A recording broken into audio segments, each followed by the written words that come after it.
Hello, everybody, and welcome to another episode of Messianic Bible Study. Let's get rid of that. With me, Zeli. Today we're continuing in Exodus, and we're beginning in Exodus 13. This is right after the death of the firstborn, the last plague in Egypt, and right after King of Egypt, Pharaoh, decided to let them go. So let's get started. The Lord said to Moses, "Consecrate to me all the firstborn, whatever is the first to open the womb among the people of Israel, both of man and of beast, is mine." Then Moses said to the people, "Remember this day in which you came out from Egypt, out of the house of slavery, for by a strong hand the Lord brought you out from this place. No leavened bread shall be eaten. Today in the month of Aviv, you are going out. And when the Lord brings you into the land of the Canaanites, the Hittites, the Amorites, the Hivites, and the Jebusites, which he swore to your fathers to give you, a land flowing with milk and honey, you shall keep this service in this month. 7 days you shall eat unleavened bread, and on the seventh day there shall be a feast to the Lord. Unleavened bread shall be eaten for 7 days. No leavened bread shall be seen with you, and no leaven shall be seen with you in all your territory. You shall tell your son on that day, it is because of what the Lord did for me when I came out of Egypt. And it shall be to you as a sign on your hand and as a memorial between your eyes, that the law of the Lord may be in your mouth. For with a strong hand the Lord has brought you out of Egypt. You shall therefore keep this statute at its appointed time from year to year. When the Lord brings you into the land of the Canaanites, as he swore to you and your fathers, you shall give it to you. You shall set apart to the Lord all that first opens the womb. All the firstborn of your animals that are males shall be the Lord's. Every firstborn of a donkey you shall redeem with a lamb, or if you will not redeem it, you shall break its neck. Every firstborn of man among your sons you shall redeem. And when in time to come your son asks you, "What does this mean?" you shall say to him, "By a strong hand the Lord brought us out of Egypt, from the house of slavery. For when Pharaoh stubbornly refused to let us go, the Lord killed all the firstborn in the land of Egypt, but both the firstborn of man and the firstborn of animals. Therefore I sacrifice to the Lord all the males that first open the womb, but all the firstborn of my sons I redeem. It shall be as a mark on your hand or frontlets between your eyes, for by a strong hand the Lord brought us out of Egypt." When Pharaoh let the people go, God did not lead them by way of the land of the Philistines, although that was near. For God said, "Lest the people change their minds when they see war and return to Egypt." But God led the people around by the way of the wilderness toward the Red Sea, and the people of Israel went up out of the land of Egypt, equipped for battle. Moses took the bones of Joseph with him, for Joseph had made the sons of Israel solemnly swear, saying, "God will surely visit you, and you shall carry up my bones with you from here." And they moved on from Sukkot and encamped at Etham, on the edge of the wilderness. And the Lord went before them by day in a pillar of cloud to lead them along the way, and by night in a pillar of fire to give them light, that they might travel by day and by night. The pillar of cloud by day and the pillar of fire by night did not depart from before the people. So, a couple interesting things here. The Lord said to Moses, "Consecrate to me all the firstborn, whatever is the first to open the womb among the people of Israel, both of man and of beast, is mine."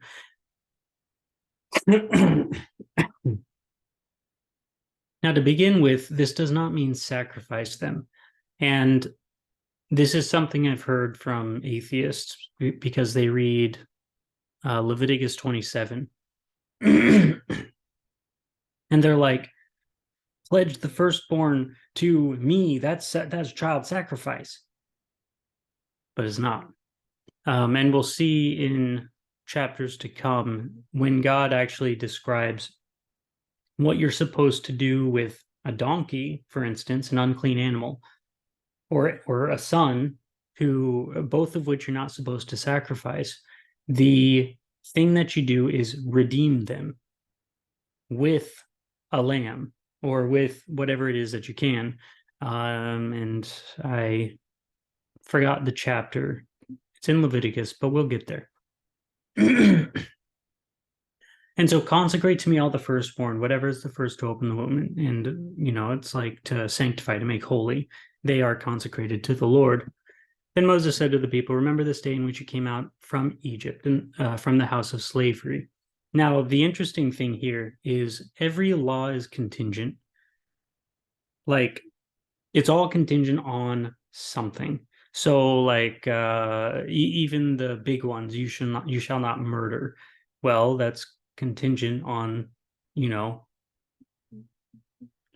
what would you say? That's contingent on God's existence, and it's contingent on a person being an image bearer of God. Thou shalt not murder. Thou shalt not steal. Well, that's contingent on theft being possible. So if somebody owns something, if private property exists, then the law "thou shalt not steal" applies, and it's a law that you can perform. This is essentially the steel man, the most steeliest of men that I can come up with, and this is in contradistinction to a straw man. A straw man is when you build up a weak version of your opponent's argument in order to cut it down. And the idea is even a weak sword can cut down a straw man. A steel man, however, is when you build up the best version of your opponent's argument, and the only weapons that can cut that down are going to be the best weapons. So the steel man of the antinomian position is that laws are contingent. And so certain laws become entirely obsolete when whatever they're contingent on disappear. And so, like, for instance, if the sacrificial system is for the forgiveness of sins, then once Jesus comes and he forgives our sins, now we don't need forgiveness of sins because we're in Jesus. So therefore, sacrificial system is obsolete. You see, that's the contingency, and that's how it works, which is correct. If that were the case, if the sacrificial system removed sins, then yeah, that would be correct reasoning. But it doesn't, and that's not what it's for. So we'll get into that later. The Feast of Unleavened Bread and the consecration of the firstborn are both contingent on God performing the Exodus. And what that means is, because God performed the Exodus, if you believe God performed the Exodus, then perform the consecration of the firstborn. See, it's a sacrificial thing. And this is actually one of the counters to the sacrificial contingent argument. This sacrificial system, or these consecrating sacrifices, are not contingent on sin existing. These sacrifices are contingent on if God brought us out of Egypt.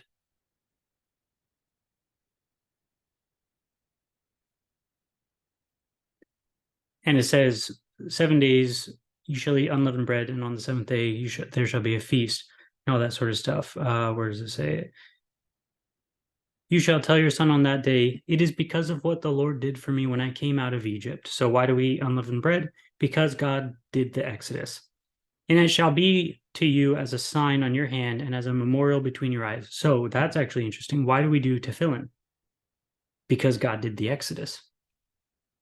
That's connected also, if you don't know what tefillin is, it's the leather that you tie on your forehead and on your non-dominant arm. So why do we do that in the morning and the evening? Because God did the Exodus. And what is the purpose? It's so that the law of the Lord may be in your mouth, so that you can speak it. It can be the thing that wells up from your heart. So out of the heart, the mouth speaks. The tefillin, the Pesach Haggadah, the consecration of the firstborn, all of that is so that God's word can well up from within us. It can completely dwell within our hearts, and it can become a spring of life that flows out of our mouth. For with a strong hand, the Lord has brought you out of Egypt. So the word for is the word because. So because with a strong hand, the Lord has brought you out of Egypt. You shall therefore keep this statute at its appointed time from year to year. So all of this is connected. Whoops. And then it continues, when the Lord brings you into the land of the Canaanites, as he swore to you and your fathers, and shall give it to you, you shall set apart to the Lord all the firstborn that opens the womb. So now it gets a little deeper into what this is, the consecration of the firstborn. All the firstborn of the animals that are males shall be the Lord's. Every firstborn of a donkey you shall redeem with a lamb. So that's what that says right there. Or if you will not redeem it, you shall break its neck. That doesn't apply to humans, that's for sure. And how do we know that? Because it says it. Every firstborn of a man among your sons you shall redeem. It doesn't have the break your neck part. So you don't break your kid's neck if you don't redeem him. And when in time to come your son asks you, what does this mean? So what does what mean? The consecration. That's what it just said. When your son asks you, why do I consecrate my son? You shall say, by a strong hand the Lord brought us out of Egypt. So why do we consecrate our children? Because God brought us out of Egypt. Why do we perform that sacrifice? Not for the removal of sins, but because God brought us out of Egypt. So the question is, at what point does the contingent or does the thing that this sacrifice is contingent on go away? Well, it goes away when you can change history, essentially. That's what the Bible is saying. And if you don't believe that, well, you don't believe the Bible. For when Pharaoh stubbornly refused to let us go, the Lord killed all the firstborn in the land of Egypt, both the firstborn of man and the firstborn of animals. So this actually gives further context. Why do we consecrate the firstborn? Because God saved our firstborn. So therefore, the firstborn are his. So we give him a lamb in honor and thanks. And if we're not thankful, it doesn't matter. Still give him a lamb. Therefore, I sacrifice to the Lord all the males that first open the womb. For all the firstborn of my sons I redeem. It shall be as a mark on your hand or frontlets between your eyes, for by a strong hand the Lord brought you out of Egypt. So those are some of the laws that we get from this passage. Now, as I say, it's going to become a little denser as soon as we get to the legal portions of this, but I'm going to try to be brief with these denser portions. So then when Pharaoh let the people go, God did not lead them by the way of the land of the Philistines, although that was near, for God said, lest the people change their minds when they see war and all that sort of stuff. And when we get, I think, next chapter, I'm going to show you a map of the actual way that the people of Israel went. Now, this is an interesting one. And the people of Israel went up out of the land of Egypt, equipped for battle. Now, that's interesting. I agree with this translation, although it sort of is interesting because it seems to contradict the previous verse, lest the people change their minds when they see war and return to Egypt. But I think what that means is really just that although God is going to protect us, we should still be ready for anything. It's like the old question. If your son is dying, are you going to pray or are you going to take him to the hospital? And the answer is yes, you do both. So yeah, you know that God can just take away the sickness. However, Perhaps he gave you a hospital so you can take him to that hospital. So Moses took the reason that was interesting is because Rashi actually translates this passage as a fifth. And the reason is because the Hebrew word for equipped for battle is, it sounds similar to the Hebrew word for a fifth. So the idea there is that 80% of Israel actually died in during the plague of darkness because they didn't believe that God was going to save them. After all that, the 8 plagues or whatever, 9 plagues, there's like, God's not going to save us. And so, yeah, an eighth of the people left Egypt. But I don't know if I believe that. It's very possible. But it just depends. It's probably good sermon material. So Moses took the bones of Joseph with him, for Joseph had made the sons of Israel solemnly swear, saying, God will surely visit you, and you shall carry up my bones with you from here. And they moved on from Sukkot and camped at Etham, on the edge of the wilderness. And the Lord went before them by day in a pillar of cloud to lead them along the way, and by night in a pillar of fire to give them light, that they may travel by day and by night. So this is another interesting one. And this actually is interesting because of the Jewish debate about the word in here. So it depends on what your definition of in is. How can God be in something? God, if you're a Jew, you believe that God is not in the world. He is transcendent from the world, although he is near. He does not become in physical things, which is a very simplistic way of looking at it. But what you do see is who is it? I think it's Rashi. He comments on verses like this, that when it says God is in the pillar of fire or in the pillar of cloud, that it's not the Lord, it's the Lord's hosts, his angels, that represent him to the people. However, Ramban, he says that it just doesn't work.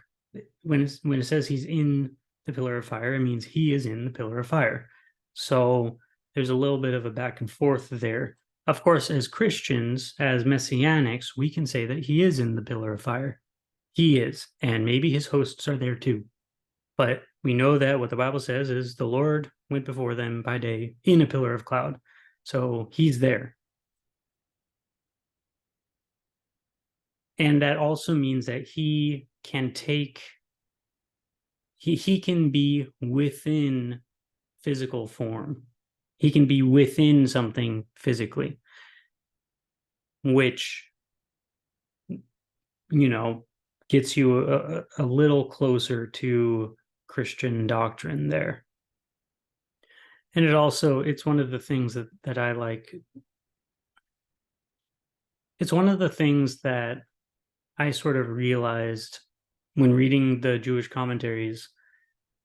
If you put things together and you connect them, you can actually put standard Christian doctrine right in the middle of Jewish orthodoxy. Because it's like, well, why can't Jesus be God? Well, the reason Jesus can't be God is because God's not physical. He doesn't take physical form. He is not flesh. He is not a man that he should lie. He's not flesh and bone that he should be deceitful.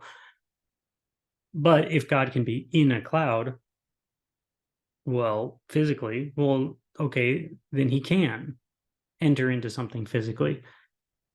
And then you move forward to like Ezekiel, where God, or not even Ezekiel, I think he appears to Moses as somebody in human form. He takes the form of a man. So, okay, he takes the form of a human, and he can be in a physical location. So he can be in the form of a human in a physical location. It's like it's not a leap at all to then say, well, he can take on human form. And I don't, well, I mean, I do understand why, at least I cynically believe that the reason that this is rejected by the Jews is because they don't want to get too close to Christian doctrine. But, it's the same Bible. So, um, it's just what it says. Exodus 14. Then the Lord said to Moses, tell the people of Israel to turn back and encamp in front of Pi Hahiroth, between Migdol and the sea, in front of Baal-Zephon. You shall encamp facing it by the sea. For Pharaoh will say of the people of Israel, they are wandering in the land, the wilderness has shut them in. And I will harden Pharaoh's heart, and he will pursue them. And I will get glory over Pharaoh and all his host, and the Egyptians shall know that I am the Lord. And they did so. When the king of Egypt was told that the people had fled, the mind of Pharaoh and his servants was changed toward the people, and they said, what is this we have done, that we have let Israel go from serving us? So he made ready his chariot and took his army with him, and took 600 chosen chariots and all the other chariots of Egypt with officers over all of them. And the Lord hardened the heart of Pharaoh, king of Egypt, and he pursued the people of Israel while the people of Israel were going out defiantly. The Egyptians pursued them, all Pharaoh's horses and chariots, and his horsemen, and his army, and overtook them encamped at the sea by Pi Hahiroth in front of Baal-Zephon. When Pharaoh drew near, the people of Israel lifted up their eyes, and behold, the Egyptians were marching after them, and they feared greatly. And the people of Israel cried out to the Lord. They said to Moses, is it because there are no graves in Egypt that you have taken us away to die in the wilderness? What have you done to us in bringing us out of Egypt? Is not this what we said to you in Egypt? Leave us alone that we may serve the Egyptians? For it would have been better for us to serve the Egyptians than to die in the wilderness. And Moses said to the people, fear not, stand firm, and see the salvation of the Lord, which he will work for you today. For the Egyptians whom you see today, you shall never see again. The Lord will fight for you, and you have only to be silent. The Lord said to Moses, why do you cry to me? Tell the people of Israel to go forward. Lift up your staff and stretch out your hand over the sea and divide it, that the people of Israel may go through the sea on dry ground.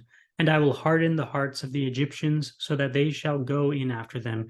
And I will get glory over Pharaoh and all his host, his chariots and his horsemen.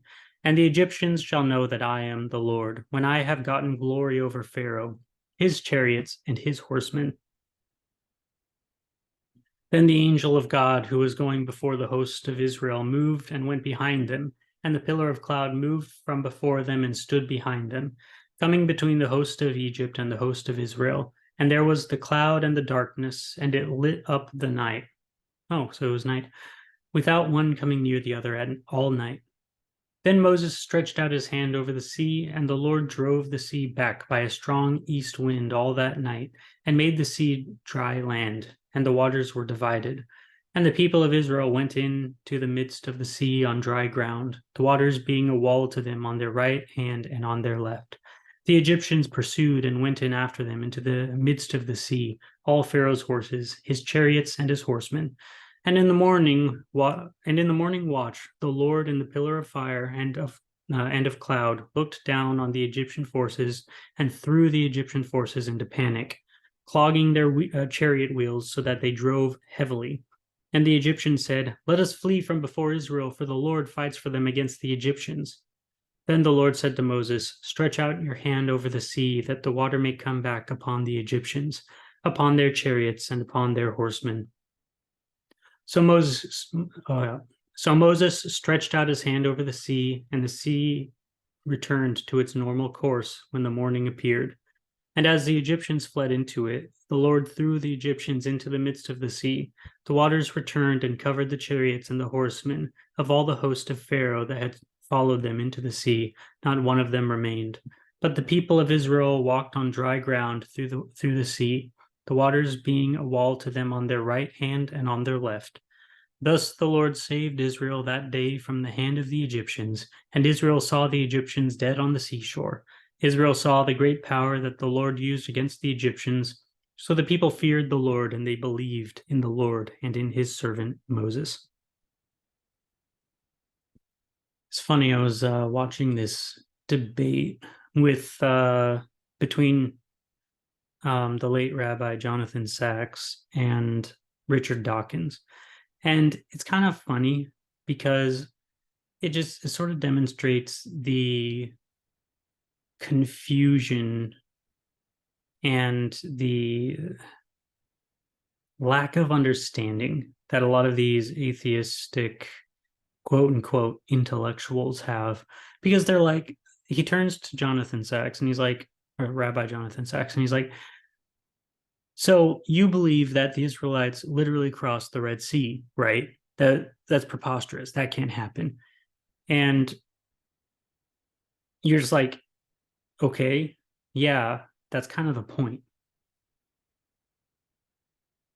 It only cannot happen if God doesn't exist. So you assume your premise there. You beg the question, does God exist? Well, can he part the Red Sea? Well, no. Why? Because God doesn't exist. So that doesn't work. If God exists, of course he can. There's no problem there. It's not even beyond any sort of realm of thinking. It is easy to assume that if God exists, he can part the sea. He can do it.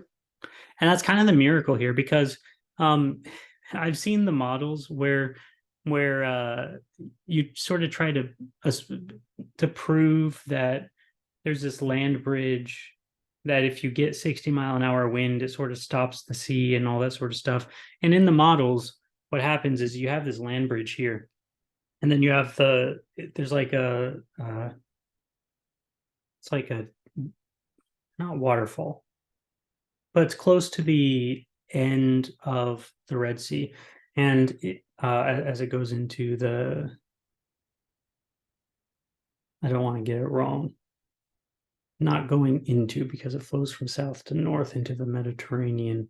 So the source, one of the source lakes, I forgot what it's called. But what happens is you have this sea here, and then you have this land bridge right here. And if you get the right 60-mile-an-hour wind going this way, then you can sort of push the water up here like that. It reveals this land bridge, and then there's this little dip here of water. And you're like, when I first saw that, I was, as a young little mini Christian, I was like, oh my gosh, that's amazing. We proved it. It's irrefutable. But then you actually read the Bible and you're like, no, there's supposed to be a wall on either side. It doesn't work. Which is why it's a miracle. It's not some sort of natural phenomenon. It was a miracle. Okay, so the Lord said to Moses, "Tell the people of Israel to turn back and encamp in front of Pi Hahiroth." So let me look this up really quick, because I think it's really interesting. Let's go here.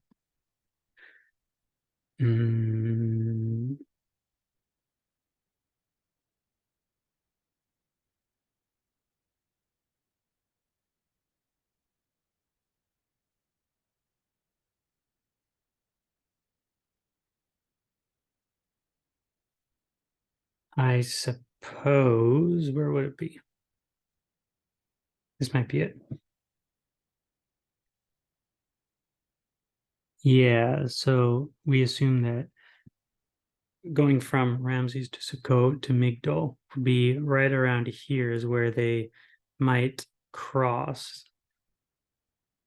Let's see if I can get it. Yeah, so it's right there, which is like they're eventually gonna end up on Mount Sinai right there, and eventually get all the way over here to the Promised Land. So, they could have just gone to the Promised Land, but they went down over the sea for no reason except for God to show off. Came down to Mount Sinai so God can show off some more. and then went up here, went around, came back down, went back up, and then eventually came back into the promised land. So they just, it's interesting. We've actually found, let me see if I can find this.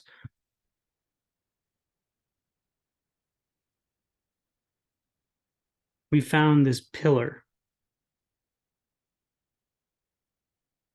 It's like, where is it? I think it's like right here. This pillar that is right here, and it says, here is where the Israelites crossed the Red Sea, and it's right there, and it's on both sides, which is interesting. I always just find that really interesting. This is in Biblical Archaeology Review, I believe, and it is also right here that we have found chariot wheels, golden chariot wheels, and a bunch of stuff like that. It is interesting. Let me see. I don't even need to finish that. So yeah, you get these formations in this area. There's even, so like there's a little example of what that would look like. That's not a natural formation of coral there. It's not how a coral forms. Then we also have, oh, well, that's a recreation. There's a picture too of, okay, so that's an interesting one. That's also the recreation.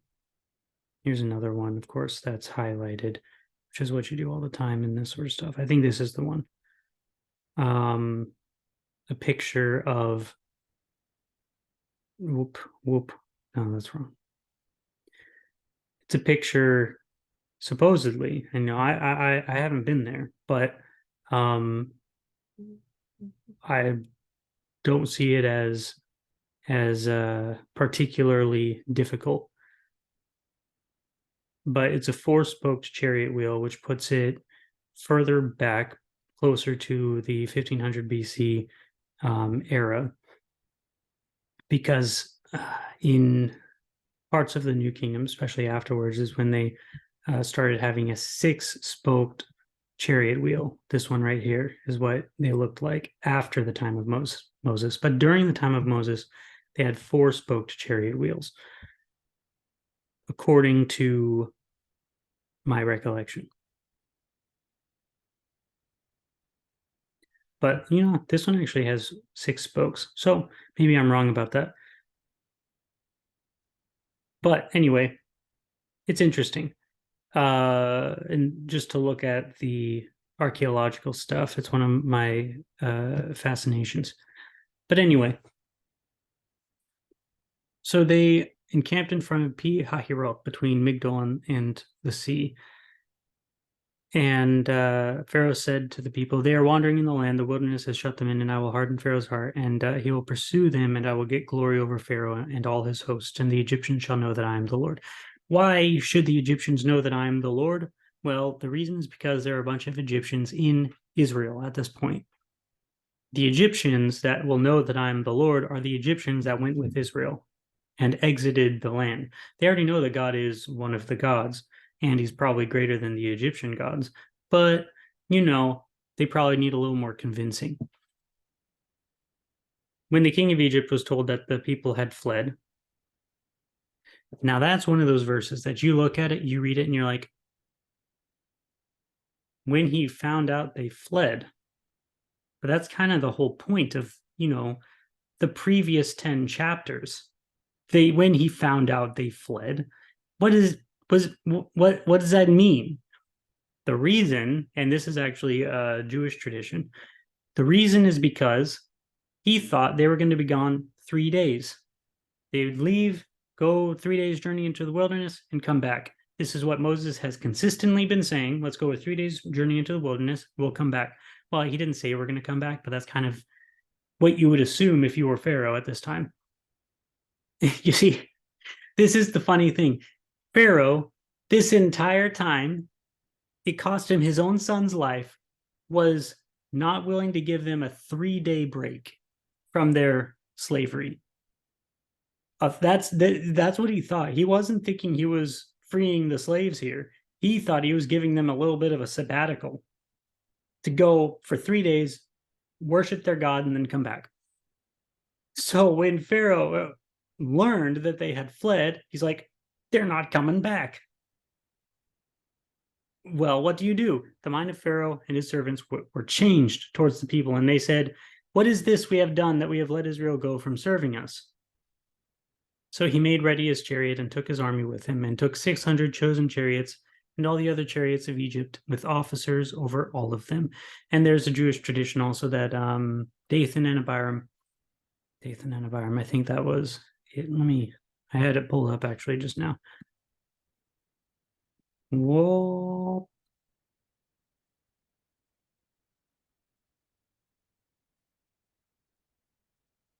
Yeah, Dathan and Abiram were two informants that were taskmasters over the Israelites. Taskmasters over the Israelites, and they would often get whipped because they were the ones that they were what do you call it?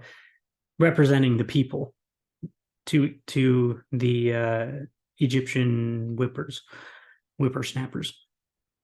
So they were, some of them, two people from Reuben that were set over the slaves to tell them what to do and to manage them. And then the Egyptian taskmasters would whip them when things got out of hand. And so, as we've been reading about them, when Moses comes in, he goes into Pharaoh, and Pharaoh says, "You guys are lazy. I'm going to make you work harder." And then he makes them work harder, but they're not actually able to work harder, produce more. So he whips them.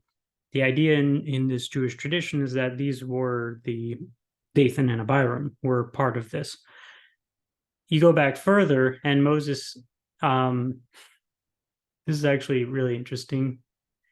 One of the, apparently, I think it was Dathan, he had a really beautiful wife, and an Egyptian taskmaster thought she was beautiful and would disguise himself as Dathan in order, like at night when it was dark and nobody could see, and then would go in and sleep with her.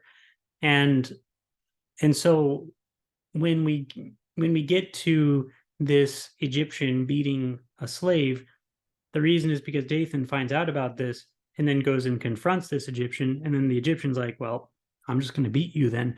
And so he begins beating him. And then Moses kills this guy. And then Dathan, he goes and he goes to Abiram, which is, he's sort of like a Torah scholar at this point, and he says, I want to divorce my wife because she's been sleeping with this other guy. And Abiram is like, she didn't know. You can't divorce your wife. And so Dathan and Abiram begin fighting about this, and then Dathan lifts up his hand to strike Abiram. And I might have these names mixed. It might be the other way around. But Dathan is then cursed because he lifted up his hand to strike the other guy. So the idea is Dathan and Abiram are sort of like Judas Iscariot characters. They're like, from the beginning, they've always been wicked. They've always had the capo spirit. They've always been like, what's that guy's name from The Hobbit? In the movies, he's the black-haired ratty guy that is sort of the advisor to the king, and he just keeps switching sides because he's a coward, and he does whatever is beneficial for himself. That's sort of who these guys are, Dathan and Abiram. They hear that, fast forward to the time of the darkness. Well, then Moses tells the Israelites that we're not actually going to come back in 3 days. So the Israelites, they pass the word amongst themselves, and they all tell each other, we're not going back, actually. This isn't just a 3-day journey. We're leaving. We're getting out of here. We're skedaddling. But because Dathan and Abiram are informants, nobody tells them. So they're like, well, it's just a 3-day journey. I'm not that into God anyway, so I'm just going to stay here. And so they do. So then they hear that the Israelites are leaving for good with the rest of the Egyptians. And so Pharaoh's like, let's go get them back. And Dathan and Abiram are like, yeah, we're on your side. And then they chase them down. So he made ready his chariots and took his army with him, and Dathan and Abiram, and took 600 chosen chariots and all the other chariots of Egypt with officers over all of them. Now, if you want to know how ancient this tradition is, it's in the Targum of Jonathan, which is about 100 BC or 100 AD is when that was written. And so the actual tradition probably dates 100 or a few hundred years before that. So this is like Jesus probably knew about this tradition. So the Lord hardened the heart of Pharaoh, king of Egypt, and he pursued the people of Israel out of while the people of Israel were going out defiantly. So, why were they going out defiantly? Is because, they were defying the orders of Pharaoh. Pharaoh says you can take a 3-day journey, and they're like, no. The Egyptians pursued them, all Pharaoh's horses and chariots and his horsemen and his army, and Dathan and Abiram, and overtook them and camped at the sea by Pi Hahiroth in front of Baal-Zephon. When Pharaoh drew near, the people of Israel lifted up their eyes, and behold, the Egyptians were marching after them, and they feared greatly, and Dathan and Abiram were there. So they cried out to the Lord, and we know the next thing that they say. Moses says, don't worry about them. You're not going to see them again today, ever, because the Lord is going to fight for you. Then the Lord says, go forward. Lift up your staff and stretch out your hand over the sea and divide it, and the people of Israel may go through the sea on dry ground. And I will harden the hearts of the Egyptians. So that's an interesting one. The Egyptians, but not Dathan and Abiram, so that they shall go in after them, and I will get glory over Pharaoh and all of his hosts, his chariots and his horsemen. Now, the interesting thing here is the Egyptians believed that a healthy Pharaoh is a healthy Nile. Like, Pharaoh had some sort of magical power over the Nile, is what the Egyptians believed. And so what God is about to do is drown Pharaoh in the Nile. Or in the Red Sea, I should say. This isn't the Nile. Never mind, my point is wrong. If the maps that I was showing you previously is correct, this is not the Nile, this is some other place. So ignore what I just said. Then the angel of God, okay, so here, remember what I said before about God being in the pillar of clouds? Here it says, verse 19 of chapter 14, then the angel of God who was going before the host of Israel moved and went behind them. So you have to ask yourself, is it God or is it the angel of God? Well, in the previous chapter, we heard that it was God. Now we're hearing that it's the angel of God. And the pillar of cloud moved from before them and stood behind them. So who's in the pillar of cloud? The angel. Coming between the host of Egypt and the host of Israel. And there was the cloud and the darkness, and it lit up the night without one coming near the other all night. So far, we have the Lord, Hashem, is in the cloud. We also have this angel character. So which one is it? We don't know. Well, I mean, it says both. Well, probably both. Both are in the cloud. But at this point, we have the angel that has the name of the Lord on him. But it's the Lord. Then Moses stretched out his hand over the sea, and the Lord drove the sea back by a strong east wind all night and made the sea dry land, and the waters were divided. Well, now, according to Jewish tradition, Dathan and Abiram see this, and they're like, oh yeah, God is on their side. God is real. Maybe I can be into God. And so they switch sides again and follow the people of Israel through the sea in order to be part of Israel, which is why at one point they were in Egypt and they didn't go with Israel, and then they came in pursuit of Israel, presumably going to kill them if they could, and then just decided to switch sides again because they are interested in themselves. They are Judas characters. They, from the beginning, are bad guys, but because they took beatings for Israel, God blesses them. Because they were technically martyrs for Israel in a non-death, not unto death, but still they took beatings for Israel. God blessed them. That's part of it. And there are a variety of reasons that the Jews actually say he allows Dathan and Abiram to continue on. But if they are Judas characters, and um, there's this idea that there are people within the midst of Israel that are, from the beginning, they don't really believe. They're just sort of always like they'll do what's good for them, but they don't believe in God. Like, yeah, they see the miracles and they're like, oh, well, God's pretty cool, but they don't believe in him. And that's something that we don't really understand today.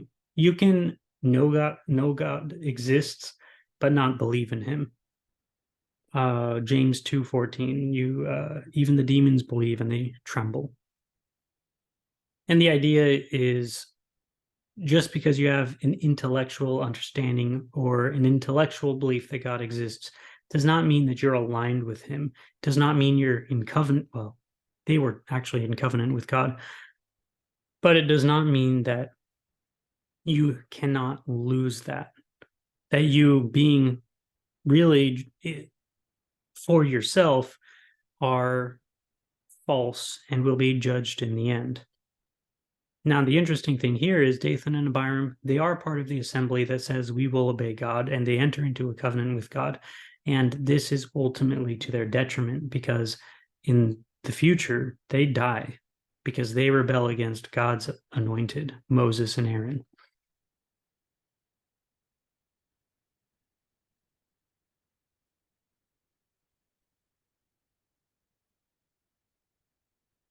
So Moses stretched out his hand, and the people of Israel went in on dry ground, which is a miracle. It's not some sort of natural phenomenon because they went in on dry ground. The Egyptians pursued and went in after them into the midst of the sea, all Pharaoh's horses, his chariots, and all of them. And in the morning watch, the Lord and the Lord. Okay, so here the Lord and the pillar of fire and of cloud looked down on the Egyptian forces and threw the Egyptian forces into a panic. So the pillar lifts up. He's hovering over the Red Sea, Reed Sea, whatever you want to call it. Then he says, and he's in the pillar of cloud. He looks down and they're pursuing. He's like, confusion, clogging, and he fights for the Israelites. But it's the Lord in the pillar. So we have the Lord, we have the angel of the Lord, we have the Lord again. It is the Lord and his hosts and his armies. They're all in there.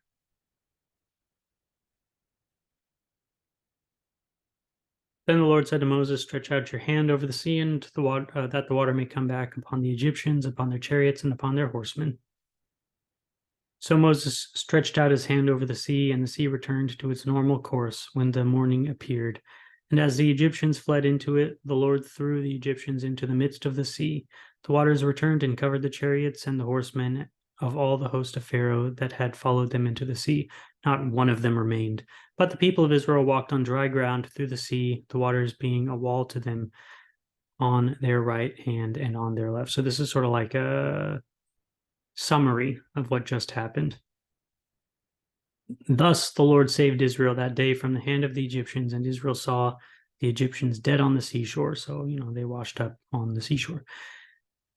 And Israel saw the great power that the Lord used against the Egyptians. So the people feared the Lord, and they believed in the Lord and in his servant Moses. Now, I could be wrong about this, but from this time forward, God doesn't talk about Israel as a mixed multitude. They were a mixed multitude when they were exiting Egypt, but when they get to Sinai, when they make the covenant, they're not a mixed multitude. They are Israel. And what that tells us is if you are a Gentile and you decide to convert into Israel, even in those days, you become Israel. You're no longer a Gentile. And it was simple. It was simple to do that. All you did was proclaim your allegiance to God. And that's what you did. That's what happened. That's how it worked.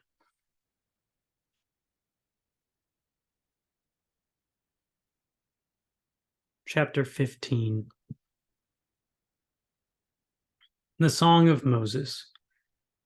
Then Moses and the people of Israel sang this song to the Lord, saying, I will sing to the Lord, for he has triumphed gloriously. The horse and his rider he has thrown into the sea. The Lord is my strength and my song, and he has become my salvation. This is my God, and I will praise him, my father's God, and I will exalt him. The Lord is a man of war. The Lord is his name. Pharaoh's chariots and his host he cast into the sea, and his chosen officers were sunk in the Red Sea. The floods covered them. They went down into the depths like a stone. Your right hand, O Lord, glorious in power. Your right hand, O Lord, shattered the enemy. In the greatness of your majesty, you overthrow your adversaries. You send out your fury. It consumes them like stubble. At the blast of your nostrils, the waters piled up. The floods stood up in a heap. The deeps congealed in the heart of the sea. The enemy said, I will pursue. I will overtake. I will divide the spoil. My desire shall have its fill of them. I will draw my sword. My hand shall destroy them. You blew with your wind. The sea covered them. They sank like lead in the mighty waters.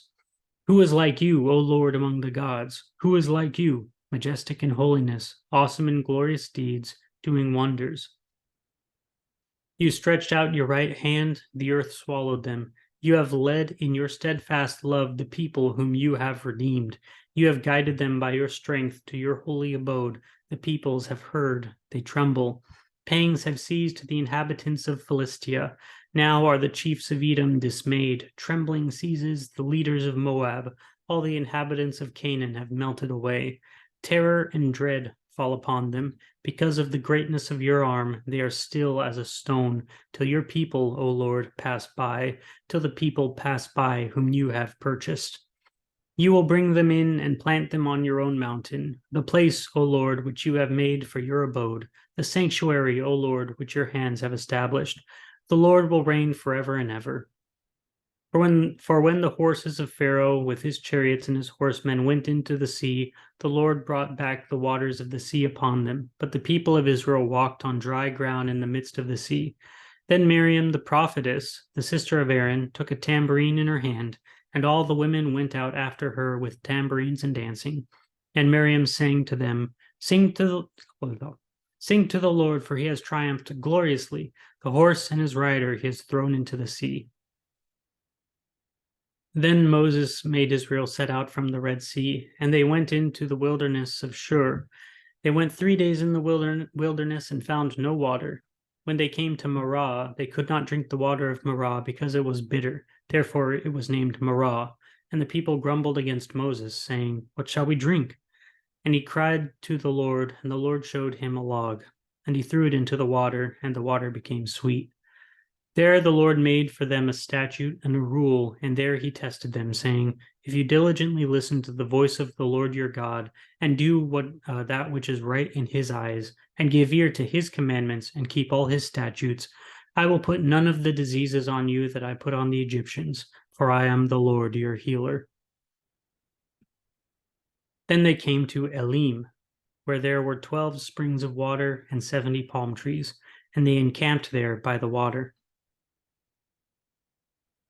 So, of course, what do you do naturally when your enemies are pursuing you and God just decides to send his thunders and lightnings to kill them?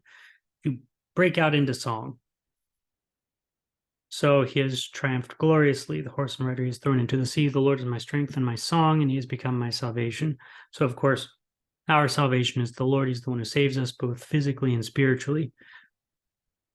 This is my God, and I will praise him, my father's God, and I will exalt him. So that's interesting, because if the Egyptians are saying this, then it's not your father's God. But this gets into another Jewish concept that I tentatively believe, I hesitantly believe, that God, being sovereign, can change the past. So when somebody enters into a relationship with God, when they enter into a covenant with God, and they become as if they were like a native-born Israelite, then the idea is they are a native-born Israelite. They're no longer once a Gentile entering into Israel. They are as if they've always been an Israelite. So what does that mean? It means their ancestors were Israelites. My father's God, and I will exalt him. Well, even the Egyptians could have said that. The Lord is a man of war. The Lord is his name. The Germans really liked that when they first when they first converted to Christianity. That is one aspect of God, though. He is a man of war. He not only is somebody who is nice and peaceful and comes down and lets children play with them or whatever, and frolics with the deer in the meadow. Um, Jesus isn't just that. Jesus is a man of war. He is somebody who comes down and he's like, well, I'm going to fight for my people, which actually gets to another point. There's an evolutionary theory of religion that makes a claim, and I think I've talked about this on the podcast before, but it makes the claim that you sort of morph from primitive polytheism into monotheism. You first go from polytheism to being polytheistic with one chief deity, and then you evolve into just being straight monotheist, where the chief deity is the chief deity, and all the other ones are like angels or servants, or they just don't exist anymore. Problem with that, we've never been able to trace any religion that does that. It's entirely conjecture, and it's based on the assumption that that's how it works. So, I mean, there's just no evidence for it.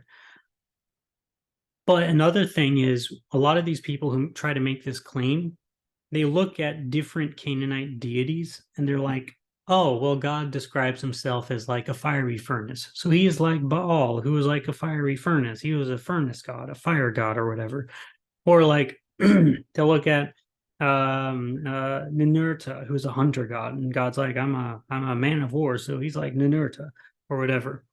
But the problem with that is, in all of the more ancient versions of the text, you have God describing himself as a variety of things. So either one, if that's true, if what you say is true, then God was conglomerated into a single deity before the beginning of the writing of the text, so before 1500 BC. First option, and then the fault of that option is that you actually have no evidence for it except for your own conjecture. Or two, God speaks the language of the people he saves. People are familiar with a God of war, and he's like, well, I am a God of war. I do have war. That's not all of me, but it's one of the things that I do. The Lord is his name. Pharaoh's chariots and his horse he cast into the sea, and his chosen officers were sunk in the Red Sea. The floods covered them. So is God a God of war? Is he a God of the sea? That's another option, because he's the floods. He controls the sea. They went down into the depths like a stone. Your right hand, O God, or O Lord, glorious in power. Your right hand, O Lord, shatters the enemy. What's the right hand of God? That's Yeshua. That's Jesus. So here's another instance of Jesus being the bad boy Messiah. He goes down, he's the one who drowns the Egyptians. That's him. That's Jesus right there. He's also the one that slew the firstborn. In the greatness of your majesty, you overthrow your adversaries. You send out your fury. It consumes them like stubble. Okay, well, now this is fire terminology. So is God a God of the sea? Is he a God of fire? At the blast of your nostrils, the waters piled up, but now it's water again, and also fire at the same time. The floods stood up in a heap. The deeps congealed in the heart of the sea. The enemy said, I will pursue, I will overtake, I will divide the spoil. My desire shall have its fill of them. So this is war terminology again. I draw my sword, and my hand shall destroy them. You blew your wind. Oh, but now this is like Marduk. Now this is King Wind. Furnace type of terminology again. The sea covered them. They sank like lead in the mighty waters. So you see, the the epithets of these different gods, God uses for himself, But the problem is, if you're trying to trace like the primordial form or whatever, if you really believe that, it's impossible because he uses all the epithets for himself. He's not a furnace god originally or whatever. He's not a water god originally. He's not Marduk type of god originally. He uses all the epithets because he speaks the language of the people that he's saving. They know what fire does. He's in a pillar of fire. That's a furnace god. No, it's just God. Pillar of cloud. Well, that's Baal. No, it's just God. You have led in your steadfast love the people whom you have redeemed. You have guided them by your strength to your holy abode. So now it's talking about the future in Jerusalem. And why did he do it? Steadfast love. For who? The people. So this is a Christian theological error that a lot of Christians believe that God doesn't actually love people, but he loves himself. And so he makes himself look good for people, which is the only reason he saves people. This is like a very reformed style way of thinking, but that's wrong. You have led in your steadfast love the people whom you have redeemed. Why did he leave them? Because he loves them. That's why. You have guided them by your strength to your holy abode. The peoples have heard, they trembled. Now, this is a part that is interesting, and I would be interested to see if people have claimed that this stuff is anachronistic. But by this time, all of these people groups would have existed, and they would have been relatively secure, established quasi-nations. The Philistines, the Edomites, and the Moabites. Edomites and Moabites are related to Israel, so they don't actually take them. But the Philistines are just these Greek mutts that the Israelites are coming in and are destroying because the Philistines are worship Dagon and sacrifice children, or no, that's Chemosh. They do some weird stuff. They're Greeks. And the Canaanites, they of course existed in the land at that time. They probably were not, were they called Canaanites at this time? They might have been. That might have been a general overarching term, but they were called Phoenicians by the Greeks. Terror and dread fell upon them. Why? Because God just destroyed Egypt. The Canaanites, the Moabites, Edomites, that's scary for them. The Philistines, they tried attacking Egypt, and Egypt fought them back. And so the Philistines had to flee to Canaan. So they're like, oh, geez, these Israelites just destroyed Egypt without doing anything. Terror and dread fell upon them because of the greatness of your arm. They are still as a stone till your people, O Lord, pass by. So what does that mean? Well, that means that the people are actually not going to take the Moabite territory or the Edomite territory, and even the Philistines have their own territory outside of Israel. The Canaanites, they would be entirely fine if they just relocate. But God is not taking their land except for the Canaanites. He's only taking the Canaanite land and giving it to the Israelites. And they would be like the Philistines, Edomites, the Canaanites, and the Moabites. They would be perfectly all right if they just left Israel alone. And in terms of the Canaanites, they relocated because there's plenty of land elsewhere. Till the people pass by whom you have purchased. So God redeemed them. He purchased them. He bought them out of slavery. You will bring them in and plant them on your own mountain. So it's not the Canaanite land, it's the Lord's land. And which mountain is that? Well, that's Jerusalem. How do we know that? Because the Bible talks about it later. Shiloh, God places his name on Shiloh for a little while, but the permanent place that he puts his name on is Jerusalem. The place, O Lord, which you have made for your abode, the sanctuary, O Lord, which your hands have established, the Lord will reign forever and ever. That's interesting. This is talking about the temple. The sanctuary, O Lord, which your hands have established, the Lord will reign forever and ever. What sanctuary is that?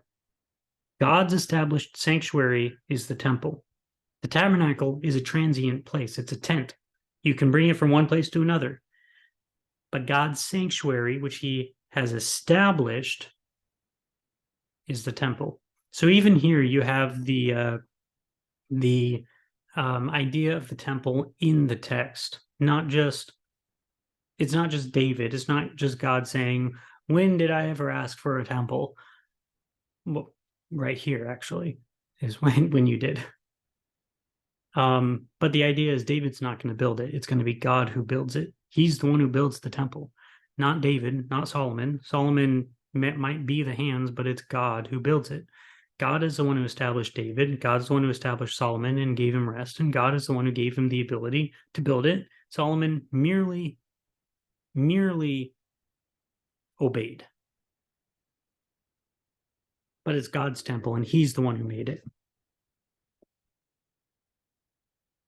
For when the horses of Pharaoh with his chariots and his horsemen went into the sea, the Lord brought back the waters of the sea upon them, but the people of Israel walked on dry ground in the midst of the sea. Then Miriam, the prophetess, okay, so we get some egalitarianism right here. The sister of Aaron took a tambourine in her hand, and all the women went out after her with tambourines and dancing. And Miriam sang to them, "Sing to the Lord, for he has triumphed gloriously. The horse and his rider he has thrown into the sea." So this is the question about like Paul in 1 Corinthians 14, 32, 34, and 1 Timothy 2, 13 or whatever. Can women teach over men? And a lot of times the egalitarians will say, well, they can be prophets. They can be prophetesses, and teaching is a lower level than a prophet. So if they can be prophets, then of course they can be teachers. That's not evidence though, because they're different categories. The example I like to give is Cassandra in the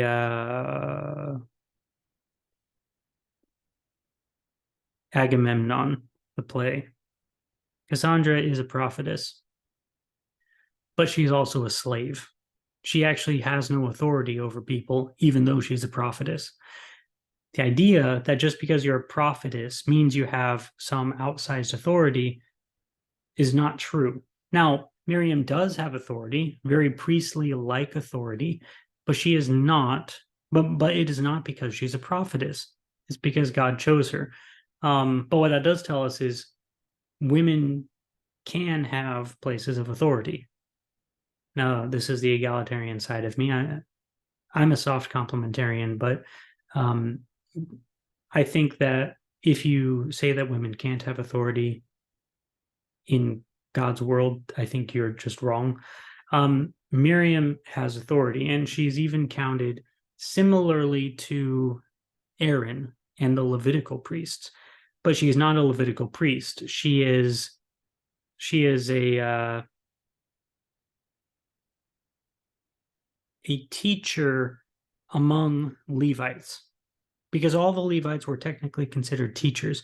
And then you can ask yourself, is that just Levite men or is it Levite women? Miriam, being a prophetess and a teacher, was a Levitical teacher. But that's different from the system of the judges, which is a different system. You have the Levitical priests and the Levites. They're one sort of branch of the religious government in Israel. Then you have the judges and the judges / governors / elders. That's another branch. But women were allowed to be in positions of authority in the judicial branch as well, because we know about Deborah, and she judged the people of Israel under the tree, which was a place of judgment. And so in both of those instances, women can't be a Levitical priest, but they can be a teacher in a Levitical teacher, which has a lower authority than the Levitical priests, but it still has authority. And then women can be judges. The question then when we get to the church and we are answering questions about like what Paul is saying, the question is, what branch of religious government does the church fall under? The traditional answer is that the church is an entirely new thing. The traditional answer, well, I mean, really, that's not the traditional answer. The traditional answer is in Catholicism that the church takes all of the branches of government and forms them into one, which is why you have priests and judges and the high priest all under one umbrella. The Pope would be the high priest. That is wrong, in my opinion. You have the church. I think this is true. The church falls under the branch of the judges. Now, if you're a Levite in the church, then maybe you can be both a judge and a Levitical teacher. And if you're a Kohen in the church, maybe you can be both a judge in the church and a priest. But the church in general falls under the judicial system. And why is that? It's because the judges were elected. They were elected by Moses, God, and the people. So if you're looking at the church and you are electing anybody, that means you are falling under the branch of the judges. And you say, well, we don't elect people. Yes, you do. You choose to go to one place, one church, as opposed to another church. You have elected to do that. Now you're like, you're just playing with words there, but I'm not.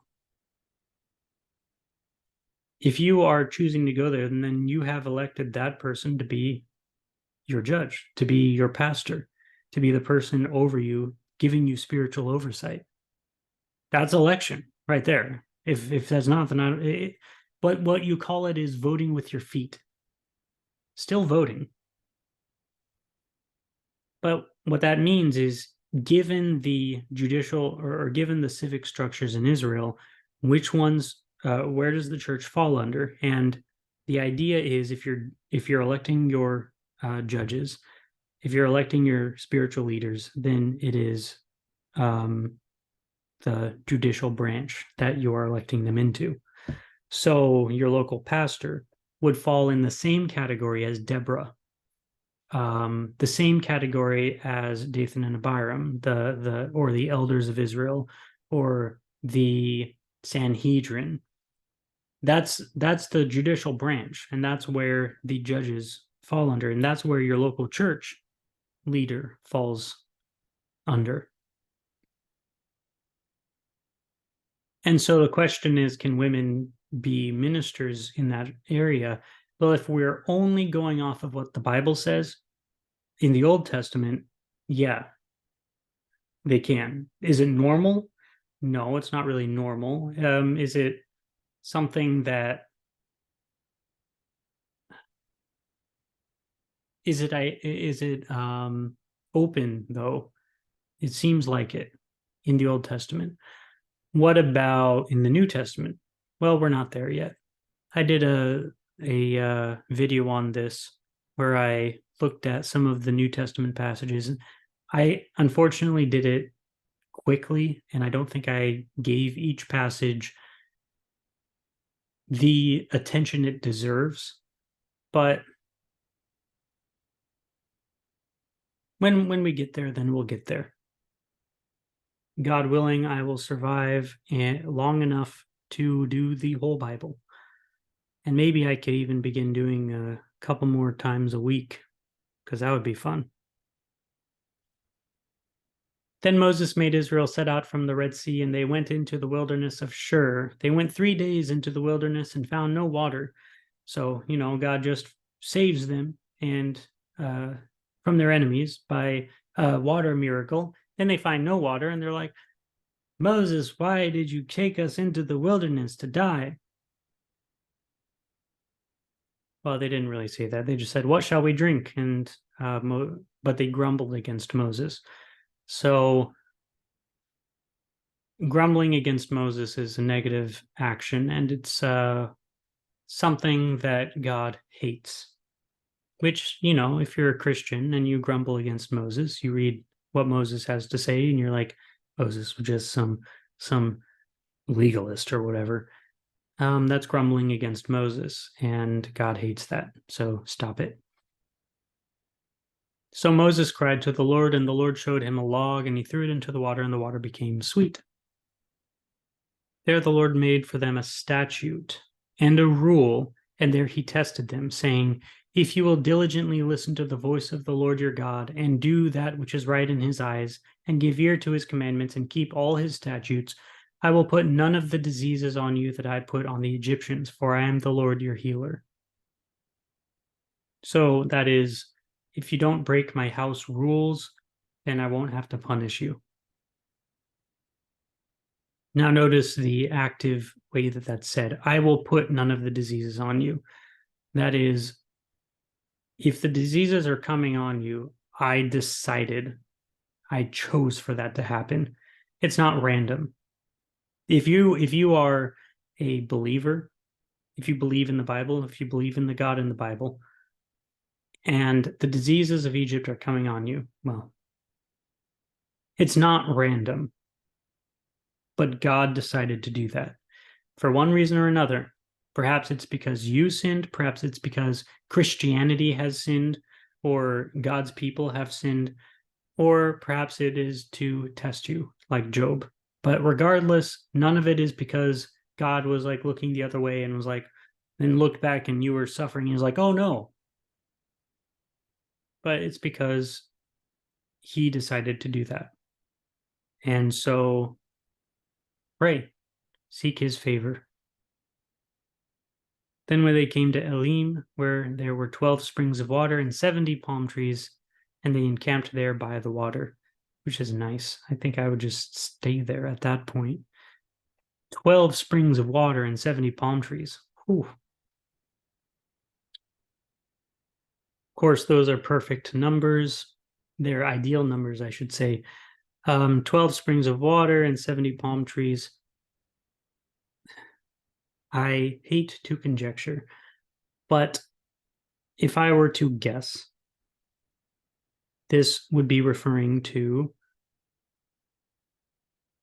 not the 12 tribes, but that would be the 12 heads of the tribes, and then the 70 palm trees, which would be the Sanhedrin. So you'd have the 12 heads of the tribes, sort of like the governors of the tribes, and then the judges that were in the highest court in Israel.